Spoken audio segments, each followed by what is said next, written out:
La France a peur. Je crois qu'on peut le dire aussi nettement. La France connaît la panique.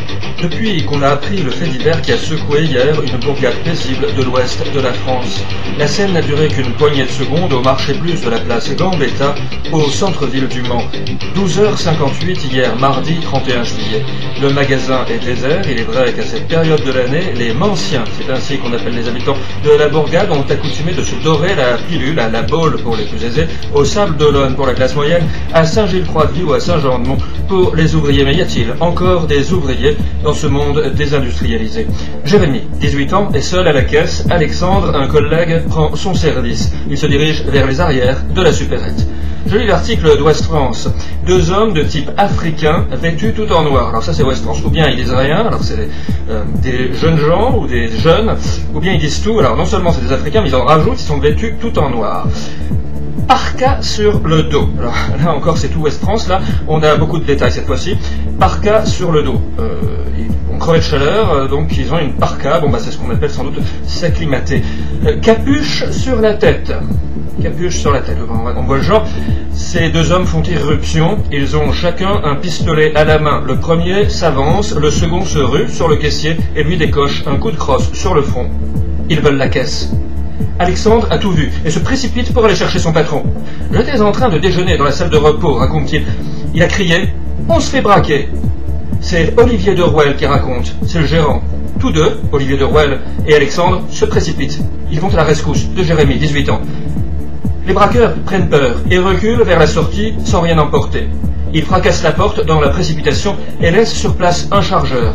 C'est comme cela qu'on a su que c'était une arme factice, confiera plus tard le gérant Olivier.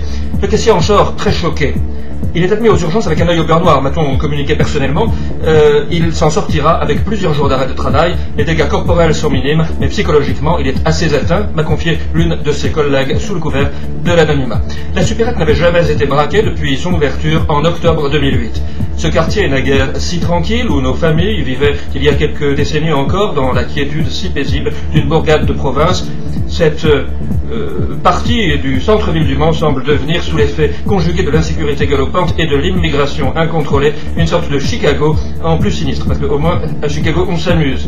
Les habitants vont-ils s'armer en une milice d'autodéfense? C'est ce qui commence à se chuchoter dans les environs. Moins de 24 heures après les faits, une réunion improvisée avait lieu entre habitués de la supérette au café Le Saint-Pavin sur la place du même nom, juste en face de la supérette à la vitrine fracassée.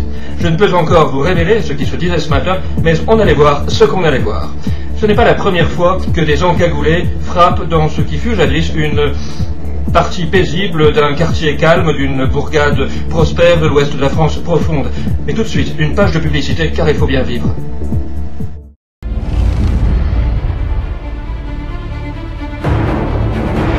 Never fight if you can avoid it. But when you must fight, don't lose. And when nothing less than freedom is at stake, we fight. We're millions of people just like you. We're the longest-standing civil rights organization in the U.S. Proud defenders of history's patriots. Protectors of the Second Amendment.